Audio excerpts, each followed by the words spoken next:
Yeah, I know what you're thinking. You can get a job in the Middle East simply by trying or by magic, through others, or by fluke. Remember that competition is everywhere. Some here, some there, but bam!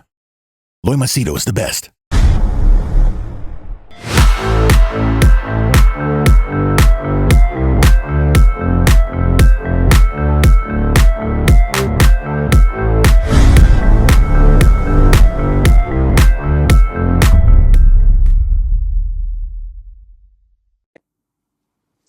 All right, today's topic is, or rather the question that was asked to me is, being in Thailand, okay, me living in Thailand, how is it possible that I can guide someone in the corporate world? How is it possible that I can give someone, help someone get a job or guide them for a career in UAE, Dubai, or the Middle East? How is it possible? Especially when I claim that I've been doing it for the past, how many years? In Thailand, 6 years. From Dubai, if I take, it has been 11 years. Okay, how is it possible? And especially given the tattooed face, from the age of 30, which is now 46, 16 years, how is it possible? I don't have education. I'm not working in the corporate world. And now that I'm based in Thailand and I'm doing remote work, how is it possible? In this video, I'm going to answer this question. But before that, let me give you a new introduction that I prepared about myself. If you're new to the channel, my name is Loy Machedo. I'm a personal branding coach and consultant. I help people get well-paying jobs in Dubai, UAE, and the Middle East. And people normally take my services for one-to-one consultation where personal and professional matters are concerned. Okay, more details you can check in the description. So, coming to the topic, how is it possible this tattooed face, this guy who's living at home, doesn't work in maybe a company like McKinsey or some big multinational giant who's not a CEO, how can you guide people? And especially given the fact that I'm not in Dubai. Okay, I prepared the points. There are 10. I want you to listen to them carefully and please feel free to, disagree or tell me, no, point number 2, this is what I have to say. So feel free, and I would love to read your messages and respond to them. Okay, the first one. So being in Thailand, how can I guide anyone to get a job in Dubai? Okay, here's my question to you. Okay. When I was in Dubai from, been 40 years in Dubai, from the age of 30 till 40, 30 till 40, I was there in Dubai also. And from the age of 30 is where I started to get tattoos. I started off with the tattoos on my arms and the first one on my face. So I had visible tattoos, not the whole thing, which you see now. It started with the Mike Tyson one and all that. So with these tattoos, how is it possible? And people who have followed me for 11 years on Facebook or 16 years, whatever, they would know this. How is it possible that I still met CEOs of companies, that I still got contracts to promote their brand, that I was still asked to work with them for projects? I did work in exhibitions. I conducted seminars. I was involved in seminars. I did quite a number of things. So people who are on my Facebook know what I'm saying is true. So how is it? Did I get appointments with CEOs because of my tattoos? Wow, you're so unique. So that means if you put a tattoo, then your chances will improve? No, your chances become worse. So even with the tattoos, even where my chances became worse, I still had better luck than 99% of other people. So how is it possible? Then how is it possible that I was earning money those days, being a non-corporate guy, but providing services for the corporate world? How is it possible? Tell me. Do you have an answer for that? If I use your logic that, oh, this tattooed guy, how could he do it? Oh, this guy doesn't work in a corporate. I did talks for LG. I did talks for Slumberjay. I did talks for, what was that? Google, not Google team. Yeah, this was Microsoft, I think. Not too sure. It has been so long. Yeah. Samsung also I did. Okay. Quite a number of companies I did, multinational giants. So tell me, how is it possible that they called me 2-3 times? And if you think I'm bluffing, it is all on my Facebook. The people who follow me all these years, they know what I'm saying. Okay, so explain to me. And that also in a Muslim country. UAE is Muslim. You can't have a tattoo on your face and survive there. So I had to keep a low profile. Yet I succeeded and survived. How? Okay, that's number one. So you tell me, how? Is it luck? Is it contacts? Okay, that's number one. Number two, now I told you that from the age of 30 till 40, I was there in UAE. Means 40 years I was there, but from the age of 30 to 40, I had tattoos.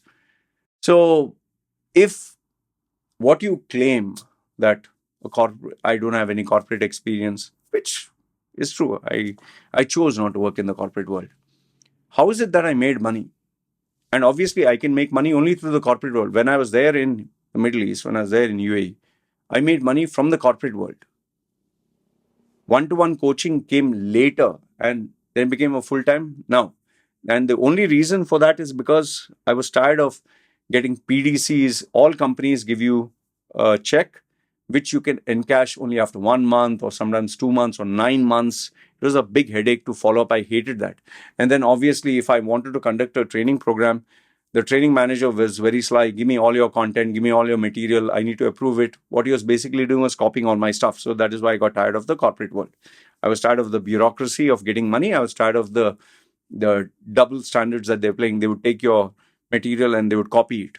Okay. So anyway, so when I was there in UAE, in the corporate, both as a trainer, as a service provider, how did I approach these corporate companies? Why would they give me if I didn't have a chance? Now, you might say that, yeah, because they must have been tired of the usual. They wanted something different. Yes, they wanted something different. They gave it a chance and I proved it. And that is exactly why I got paid. Because if I failed, they wouldn't pay me. And people who have been for GITEX, that is Gulf International Technology Exhibition, I was the most memorable figure there. For people who have been there, they know me because I always used to stand out. I used to do crazy stuff that nobody would have the courage or the creativity to do on stage to make money. Because at the end of the day, it all comes down to money. So my second question to you is, how did I make money? First question was, how did I meet up with these decision makers? You tell me. Second one, how did I make money? Number three, now let's move to Thailand. I came to Thailand at the age of 40. Now I'm 46. So the last 6 years, how have I made money? YouTube, luck. Some people are dumb and they paid me money. So does that mean every day that I make money, there is a dumb guy? You're the smartest. They all are dumb. See, remember this, people who can afford to pay me, they earn a substantial amount of money because my services are pretty expensive per hour, $237 US, which is for consultation, and it starts from there. So a person who cannot afford that doesn't come to me. And majority of the people in India, they can't. Okay, that's why they listen to my videos for free. And it's not that I treat them like dirt, but obviously I need to focus on where the money comes from. So 6 years in Thailand. You might say, oh, because Thailand is very cheap. Okay, if Thailand is super cheap, why doesn't everyone come to Thailand? If Thailand is super cheap, why doesn't the whole world come to Thailand? See, everything looks green. Grass is green on that side. Oh, what a fantastic career. I'll go there. When you actually come, you know the challenges. In fact, let me tell you this. If you have to stay with your family, the wife and yourself, comfortably, you have to spend a little amount of money. If you live on a bowl of rice and soup and water, okay, fine, you can live cheap. But if you live every day where you buy premium stuff, food to the way you live, it costs money. Okay, so 6 years in Thailand, how did I do? Is it luck? Again, luck? So everything is lucky. CEOs made the money, and even this was luck. Okay. Number 4, you're saying that, no, you must be physically present in Dubai. You must be physically present in front of the client. Okay, let's assume I'm physically there. I was physically there in Dubai with my clients. What do you think I was doing with my clients? asking them to sit on my lap and hugging them and then doing it. Yeah, if it was a hot looking girl, we would have all that, which I've done, which I've even told you. There have been girls who came and they said, "What can I do for you?" and biting their lip and, pulling their shirt down. I knew what was there and I had my fun. Okay. But what do you think I did with the other clients who are men and all that? What do you think? We are holding hands and hugging each other and typing out the profile or doing the personal branding. Even when I coach people, when physically coach, there's a distance. They can see me, I can see them, and I give them feedback. That is what I was doing. If it is martial arts training, then I have to physically be there. I have to interact with them, hold them, grab them. If it is, let's say, sprinting, running, okay, physical. But if it is giving advice, coaching, like you're watching this video, I'm not physically in front of you. I'm on a phone, I'm on a device, I'm on a computer, and I'm communicating to you.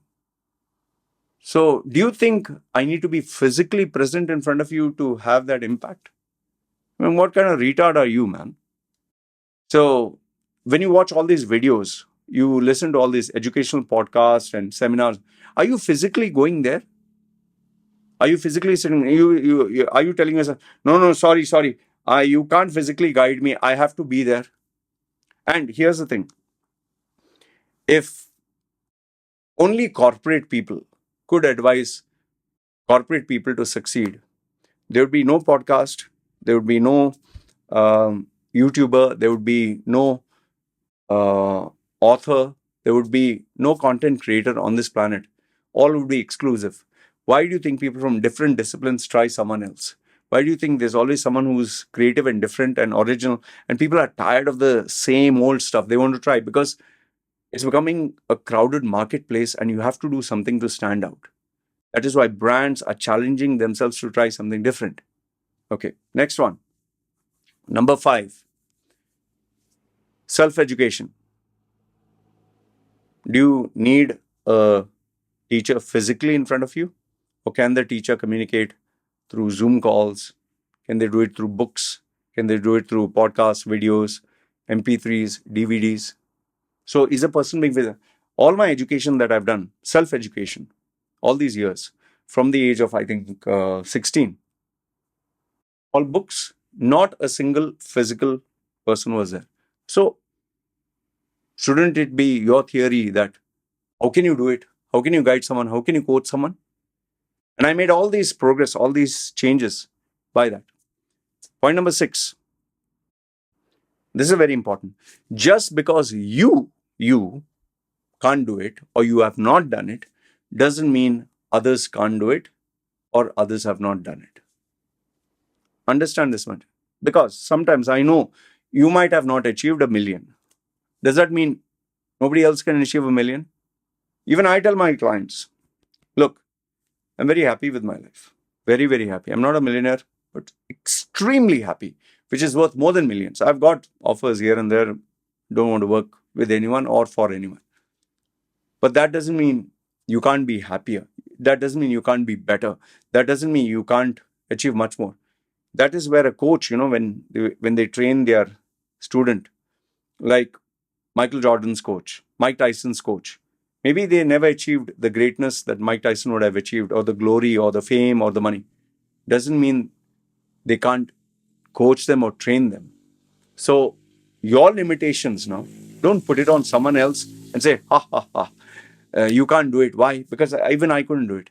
You can't do it. That's your story, my friend. That doesn't mean other people share your story, your experiences, your skill, your talent.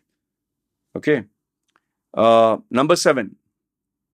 See, when I coach and train people, I never give them unrealistic or bullshit expectations, or like I never tell them you earn a 7-figure income, like some of these coaches say, or you can become a billionaire, you can do anything. No, my style of coaching is, boss, we need to be realistic. If your English is not good, don't tell me you want to be a world-class speaker. If you're earning $1,000, don't tell me you want to earn $10,000 if your salary per month. So I keep it very real. And that is why many people come to me, because I tell them hardcore. Even sometimes I tell them, you can't be loyal and faithful to one woman. That is your character. And they tell me, is that bad? No, that is just your character. Whether bad or good, you decide. So my style is keeping it very realistic and very practical. Whether it's religion, love, emotion, sex, infidelity, cheating. Even I've put up videos where I've told people you cannot achieve success in business by being honest, straightforward, sincere, and all that bullshit that these online personalities say. Sincerity, authenticity, and all that's all bull, man. You have to play the game the way the game has to be played. So that is why people come, because people are tired of the bullshit. So number 8. See, what is it that you know? Okay, here's one thing. What is it that you know? Okay, what is it that you know and you do that you feel I cannot do? What is it that, like, for example, you're coaching someone physically. You're physically there, you're coaching this person on how to improve.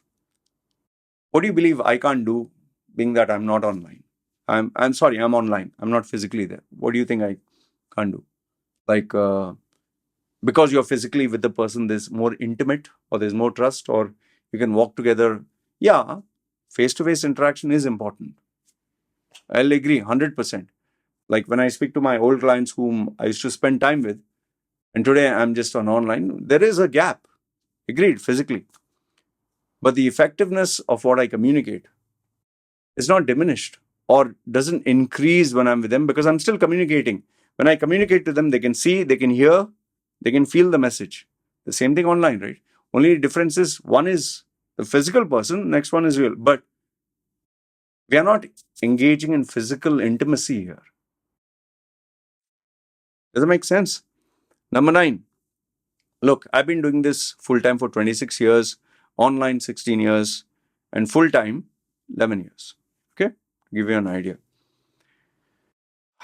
So now, 26 years, been doing it, playing around, online, took it online 16 years ago, full-time 11 years. Okay. So you are trying to tell me that all this that I've done, I should discount it based on your opinion? I see, I'm not saying I know the future. Future, I don't know whether I'll be relevant or not. You don't know, I don't know. Whether you'll be relevant, I'll be relevant. You'll be alive, I'll be alive. But now, how would you like if you have done something for 26 years, or like me, like nearly 30 years, you have done, let's say you have practiced karate or cooking, and I tell you, no man, you can't cook. It's shit. You'll be like, huh? May not be world's best, but you're telling me what I'm doing that I can't do when I'm already doing it, and I have 30 years experience. You don't have any. So in the same way, I have 26 years experience doing what I'm doing, and you're telling me that I don't know my job? Last but not the least, the one benefit that people have when they come to me, and that is there because I'm not in UAE or the Middle East, I can tell you the ugly truth, the shocking truth, the stuff that people are generally very scared to talk about, from Islam to the royal family to what is happening, that people don't talk about, through the loopholes of the system. Tell me, can you give me the name of a single person who can talk bad about UAE and live in UAE? Talk bad about Islam or drawbacks of the royal family member or any company and live in UAE and talk and communicate like this? Can they tell you the hardcore truth while being there? No, you can't. That's why my career started the minute I left UAE, which is what I told you. Once I came to Thailand, I could speak openly everything about UAE. You can't as long as you stay in that country. So that is why people come to me. And there are many people who do not know a lot of stuff, from corporate racism to the salaries to the manipulation that they play to the games that people play to get a job. I can talk about it and nobody can put me in jail for it, because you see all my YouTube videos, no? They're there. Who can speak openly? Nobody. You have to do it hidden. And if you get caught while being in UAE, you're finished. So now do you understand, being in Thailand, how is it possible for me to coach, mentor, guide people for jobs and achieve the results that I've been able to do? Boss, I've been doing this for quite a number of years. Okay, agreed. In the future, maybe technology will be so advanced and maybe website designers or copywriters or book writers or internet marketers, SEO, or even people, personal branding, everything will be AI. Maybe you'll never need it. Fine. I agree there's a possibility. But it's not going to happen in this generation. It'll happen in the next one. Because no technology is so incredibly advanced that they'll end up terminating mass number of people. It's impossible. Because one is, it needs time to mature, and second one is, people will not allow it. Because large number of people, when they come together, they're much more powerful than one single individual. Anyway, this is what I wanted to share with you. You tell me if I'm right or wrong. I'm giving you total freedom.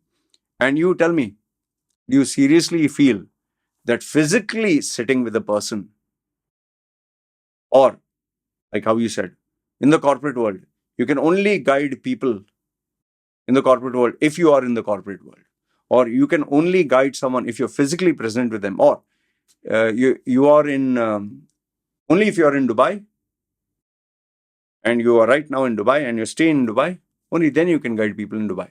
But once you leave Dubai, you can't. Let me know what you think. Feel free to comment below.